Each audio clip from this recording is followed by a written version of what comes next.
If you could be any race other than the one you are, which would it be? That's a great question. Black? What is your current race? I'm white. What is one thing that you take pride in about being white? There's a lot I look down upon being white. What is something that you appreciate about black culture? I just went to a recent concert that had a lot of black artists that I think are extremely inspiring. A lot of what they rap about is something that I cannot experience firsthand, and I'd like to understand it better, and part of that understanding I don't think I will achieve because I'm white. So I've been doing this hairstyle for the past 2 days and I'm just a little bit obsessed with it, yeah. So I decided I'm gonna make it a trend. I'm gonna call it sticky bangs, and I love it.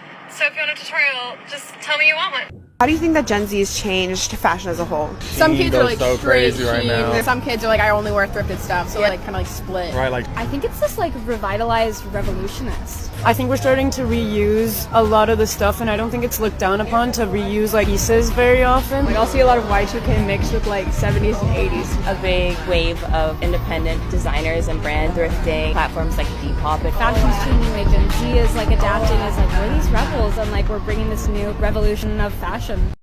Hey, I want to show you something. I've been saying for a while that Gen Z was going to be the generation to really propel us forward and spark change, but let's take a look at Generation Alpha. The majority of America will be minorities by 2045, with white people dipping below 50% of the population. You can see that Gen Z is going to be the last generation in America with the majority of a white population. Generation Alpha has the largest minority population, and around 2045, white people will fall below 50%. I'll just leave this information here, but I just want to say that I am so excited to see this change in my lifetime. This one to my homegirls. If I told you I stopped fucking with him and you check my location and I'm at his house, whoop-de-fucking-do. If I told you I stopped fucking with him and you see us out to eat, you see his name pop on my motherfucking phone, whoop-de-fucking-do, bitch. I can't leave him alone. what does drip mean? Like style. Yeah, like if you see me right now, you say I'm drippier. If you want to call somebody cool, what would you say? Like Probably like mad lit on God or something. mad lit on God? Yeah, Like G-O-D? Yeah, mad lit on God, no cap. Mad lit on God, no. You know where this pose comes from? So I often mention how Black American culture dominates the nation, yet is rarely credited, or worse, is whitewashed and just called Gen Z culture so often. To combat this, I'm starting a new series called How Everything on This App Originated with Black People. Today we're going to talk about this viral pose. When it's done on TikTok, the pose is most often accompanied by the song Hey Loft by the band Mother Mother, and it involves someone sharing a bold piece of information about themselves. But it's such a common and widespread meme, and now even the Sharp family singers do it. What could this possibly have to do with black people? Well, this pose actually originated in basketball subculture to represent the saying ice in my veins, which is a play on the term cold-blooded, which means ruthlessly competitive or skilled at the game of basketball. It was famously popularized by the former Lakers player D'Angelo Russell, who would make the pose in celebration after scoring. But like most things on this app, the meme's roots in black culture have been widely acknowledged for the sake of associating with Gen Z more generally. All I do is get the bag, my legacy's forever, never just a fad. Talk jewels. Like really as if Jay Park's entire career isn't just black culture. Also, just in case anyone thinks I'm lying, please look at the today, you can thank black people for him. Black culture has influenced many popular fashion trends you see nowadays. In this video, I'm going to highlight just a few of them, but let it be known there are a lot of them out there. First, I'm going to start with sneaker culture. Sneakers became popularized in the black community in the late 70s and early 80s thanks to fashion, hip-hop, and basketball. Them Gen Zs are done. Them Gen Zs are tired. And they're probably tired with the racist regime that was there before. And they're looking forward for a society that they can try change things. In a recent public interview where people were being asked, white Gen Zs were being asked what they think about black people, it really shows you that this new generation at least thinks differently. They are progressive in terms of their thinking. It's not like majority of people that still think retardedly or retrogressively. Because think about it this way. The United States is looking for a society that is so much progressive. That looks beyond what color you are or where you come from or what you do. And I think it's just starting to be same when young Gen Zs, white young Gen Zs are becoming so empathetic and sympathetic to black people, because right now they understand that there is that part of history that they were also lied to. And the good thing with this generation of people is like they don't condone anything that is biased. They'll call it out. They're looking for diversity. And you understand that white people fear diversity so much. They fear diversity so much. And we are seeing a new generation that is coming. That's the Gen Z. We are seeing this new generation coming and talking about all these things and trying to let the world know that we are not falling for old racist regime that was there. They are calling things out the way they are. And in fact, they appreciate black people for who they are, because they have seen and they acknowledge the black presence, the black power, the black engagement, and what black American has done to the United States. Brothers and sisters, it is an important time to be alive, because these are the same group of people that calls out Mr. Donald Trump for all the atrocities that he's doing for the US. And I think it is this moment that when we have this young group of people, they understand.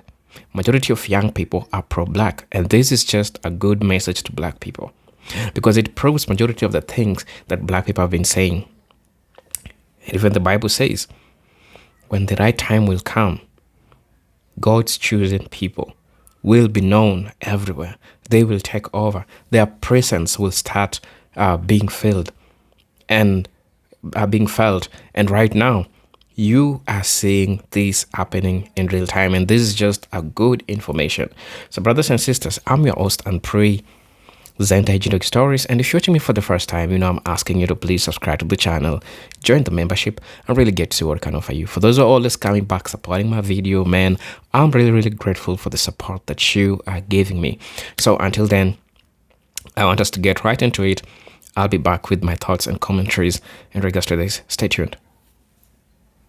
Shoes like the Jordan 1 came out in 1985, and the sneaker industry boomed within the black community at that point, and it became known as sneaker culture as we know it today. Second one, hoop earrings. Hoop earrings go all the way back to Mesopotamia. Even Egyptian men sported hoop earrings. But in more recent times, like the 60s and 70s, black women would wear hoop earrings as a way of showing unity and strength.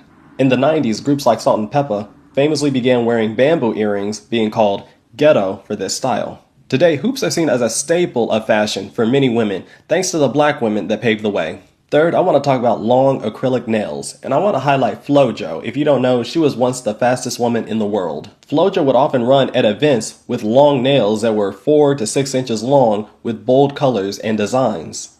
At that time, FloJo would be criticized by some critics saying she was abnormal, different, or a deviant. And in the 90s and early 2000s, long nails were seen as an offensive stereotype amongst black women until other women started wearing them. Long nails originated back in Egypt, and throughout history, long nails have been seen as different, and black women have been criticized heavily for their long nails. But thanks to the black women who got criticized for their long nails, they opened the door for women nowadays to sport their long acrylic nails without any judgment from anyone.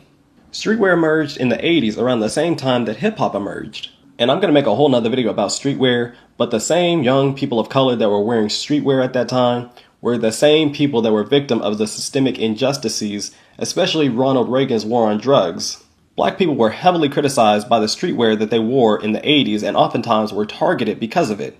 Alright, racists, let's talk about you culture vultures. Racist America does not love black culture. It requires it. In the same way a tick requires blood. They are intentionally dependent on black innovation because whiteness has no internal generator. It is a closed circuit of theft and mimicry, constantly rebooting itself on black genius just to feel human for 5 more minutes. Every jazz solo, every drill beat, every dance challenge is not just entertainment to them. It is dialysis. They yearn for the possibility of measuring up. They study black people in a fashion that totally blinds them to appearing like a Bundy/Dahmer hybrid. It's total psychosis. Whiteness consumes blackness the way an addict huffs oxygen. Not to thrive, but to avoid dying. And we can all agree that this is not new behavior. This is a historical genome of obsessive, racist behavior, from cotton to copyrights. The theft and culture adaptation started from a space of hiding the uniqueness of black people's hair and fashion. In the 1800s, vaudeville performers blackened their faces and became millionaires. In the 1900s, racists decided that they were sick of stinking up the bars while standing still, so they moseyed on over to the juke joint and began their theft of the blues. And when that became boring, because clearly no one wants to listen to Mitch McConnell cosplaying B.B. King, they repackaged rock music. How does one unseason chicken? Well, Dwight's found a way. Gentrifying R&B with the talents of George Michael, Michael Bolton, Michael McDonald, Christina Aguilera, and John B. While they all aren't total flops, could we have lived without their contribution?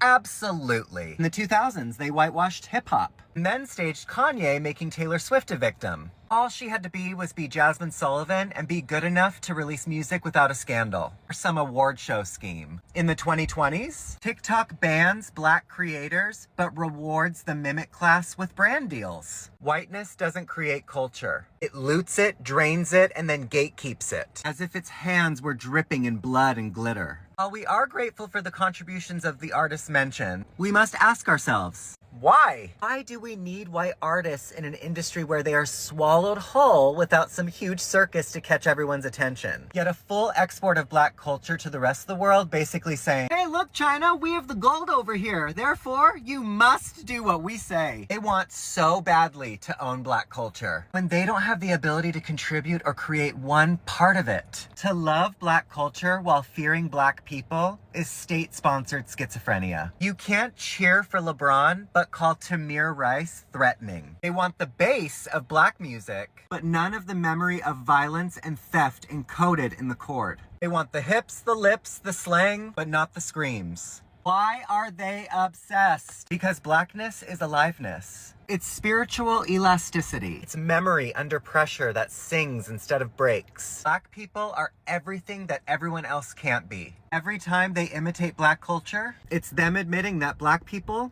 are the source. I just came across this article in the New York Times, and this girl right here deserves way more recognition. It's not just a TikTok dance, especially because there's a deep history of popular culture taking from and erasing the contributions of ethnic minorities.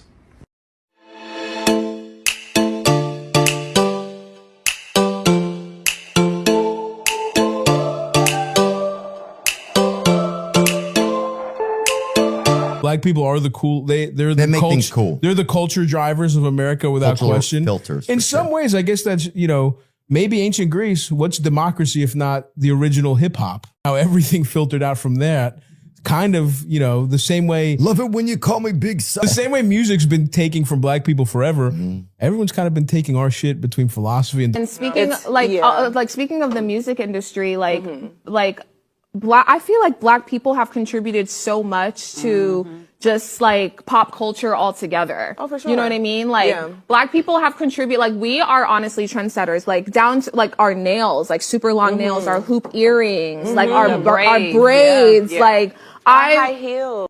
Music, did you guys know that country music actually comes from rhythm and blues? I did not know that. We really have set the trend for anything pop culture and what we have contributed. So what are some things that you guys do, that you feel like you've maybe set a trend or that you have gotten from the black culture, that you do every day? I want to know. I wouldn't say I have a combination of a trendsetter. Yeah. Y'all can't lie. Gen Z really got y'all in a chokehold. Y'all didn't have apartments when y'all was 20, 21, or 18. And who the fuck said Gen Z was lazy? Bitch, I had a job since I was 16. In this generation, y'all didn't have your own car at 18. It wasn't paying no car notes, nigga. It wasn't paying no rent. I was still living at y'all mama's house. I ain't gonna lie. We doing our big one. Gen Z is definitely taking over. And don't be moving like y'all motherfuckers had the blueprint, because you didn't. I was sleeping on grandma's couch. Yeah. And if y'all really had the motherfucking blueprint, we wouldn't even be trying to do this generational curse shit. So clock it. Thank you. And y'all really was supposed to make it easier for us, but y'all didn't. That's why we over here breaking generational curses. Now y'all motherfuckers is in y'all late 30s and y'all late 40s doing what the fuck we doing. And no shade, we not lazy, we just fucking tired. And another thing, the shit that y'all was doing back in the days is gonna be 10 times harder now. Word. And no shade, you damn near gotta kill yourself to get by in society nowadays. Y'all been had a voice, y'all just ain't use it. So when Gen Z get the popping it, now it's we disrespectful. Y'all really been stuck in y'all ways for years and years and years. And half the millennials are still got the same mindset from when they was 25 years old. So who's really lazy? My friend group, I was the only white kid in the black community. I grew up not like my house wasn't in the black community, but my friendships were. And I learned really young what privilege was, not only racial privilege, but financial privilege without anyone telling me. I saw it clear as day. Like, at such a young age, having people take me in, even though I look different than them, and loving me. I mean, all of my mentors at a young age were black women. And so that set a tone in my life. And it's like, you have lifted me up and done so much for me. I will fight till the death for you. And that's just how I feel. And allyship is really important to me for every creed, every kind of person, every race, religion, sexual orientation. Yeah. It doesn't matter if I look like you. I think because I was othered as a kid, because I was the white kid, or really because I was the big kid. That was like my story as a child.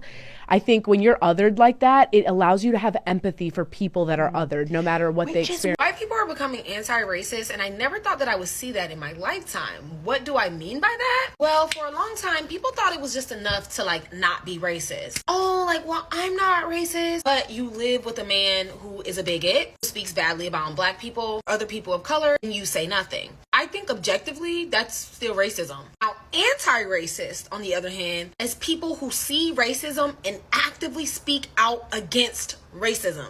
And that is what I'm seeing more and more and more. The Sydney Sweeney situation really highlighted that for me. I've never seen so many white people like speak out against something that is actively racist. And even if some people don't understand why it's racist, the fact that white people are speaking out against it because they can see how it can be construed as racism is very important. It means that they have become deprogrammed. It means that the system of racism is failing in a lot of white people, and that is a good thing. Overall, majority. You cannot argue that that's not a good thing. You can say people are being sensitive, but that sensitivity is key to equality.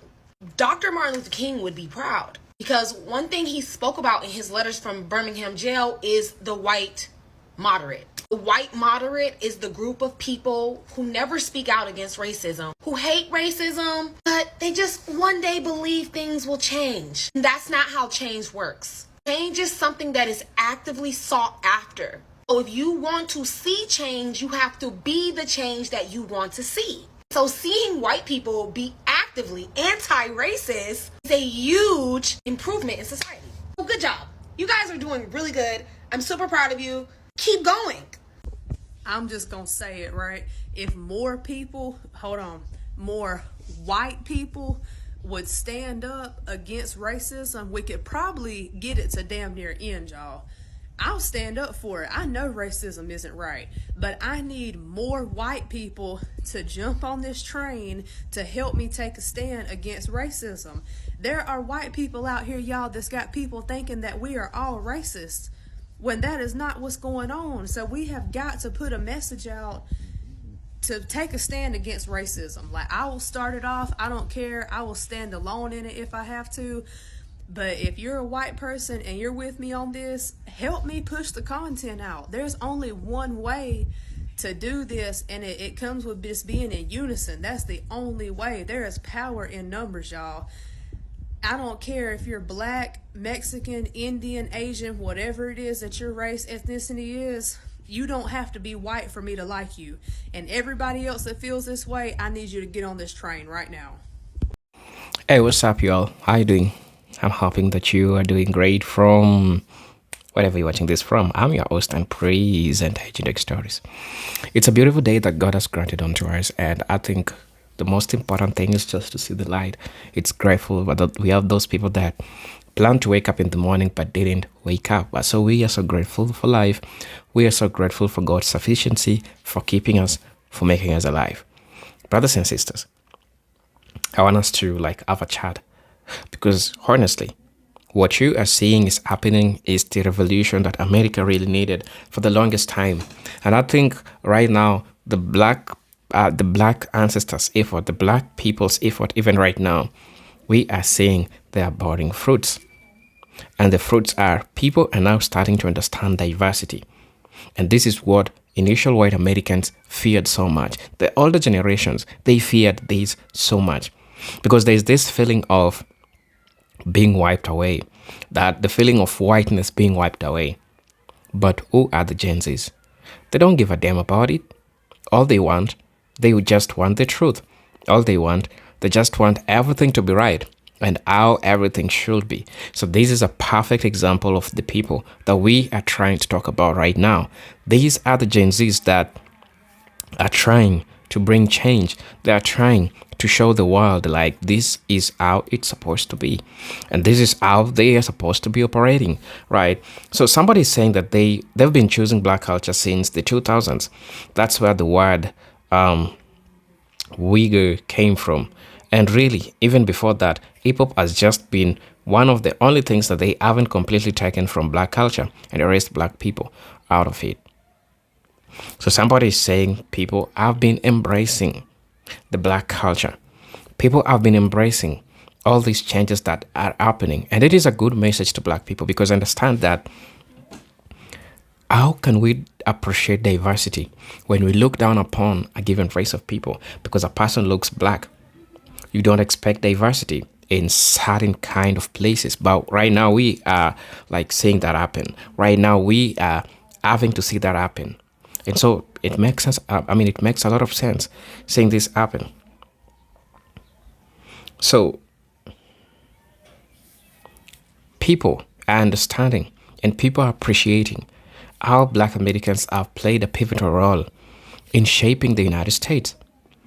People appreciate black culture in so diverse ways. White people are starting to see the beauty of black women. Black foods, people are trying all those soul foods and people are seeing how beautiful, how tasty they are. And they're asking, God damn, where were we before? Right now we are discovering all these soul foods that black Americans have been ever so sweet to us. So they're comparing it with theirs and they're saying like, hell no, we are not cooking. Black Americans are cooking. They're getting to learn all those. So you see, the diversity is making the fear that these people had become so much eminent. The fear of being wiped out, the fear of the whiteness being wiped out, because the older generation, they valued so much about their whiteness. And that explains to you why places like Nebraska, Texas, that also explains to you why all these old white towns, they voted overwhelmingly for Mr. Donald Trump. And this led to their demise. This led to their problem. This led to their problem, something that they didn't see coming because they chose whiteness. They found themselves in that predicament because that's what they wanted to happen. The predicament that they caused to themselves. But what do this young generation say about all this that are happening and all that we are seeing right now? The new generation has a different mentality. They don't fall for racism. They don't fall for that crap. They don't give a damn about racism. They see you for who you are. And you can see them appreciate the black music. You can see them try to incorporate black culture in also their music, hip hop, trap, and like name it all. You definitely see them try to do this all. And what does that tell you? That tells you that black people, there's something about them. And the world is now starting to see what we're talking about. So brothers and sisters, I really don't know what you feel about this, but I really want to know. Right. Somebody say that black American from Chicago here, please don't come for George Michael, John B. or Michael McDonald. We love them. They weren't trying to appropriate. They truly loved a soulful sound. I can appreciate that. Yeah, people are appreciating the black music, the black culture, but there is a thin line between appropriation and appreciation. There's a thin line. There's a thin line between appropriation and appreciation. So sometimes this is often confused, and people need to understand that, right? But all over the world, people are starting to recognize the Black American culture, and people are celebrating the Black American culture because it is the Americans' culture. And I now think it's making sense to a majority of all people that are interacting with this. Somebody said that the new generation of white people are not for the foolishness. They see the wrong within their race and everyone else shit. They are the ones fighting ICE in Minnesota. People look at those young people here in Pennsylvania, Quakertown. I'm from Philly and I'm proud of them. The world is proud of the new Gen Zs, is proud of the new generation that we are seeing right now. And probably it is a movement. It is a change that the old generation of white America is not ready for. And that's why kids are having fights with their parents, because the ideologies that they have is not the same. And we are all getting to see this right in front of us. History is being rewritten right in front of us. So brothers and sisters, please let me know what you think about this video. I'm your host and pray Zenta Hygienic Stories, but until then, I'm hoping to see you on my next video. But until then, peace, love, and harmony. Salute.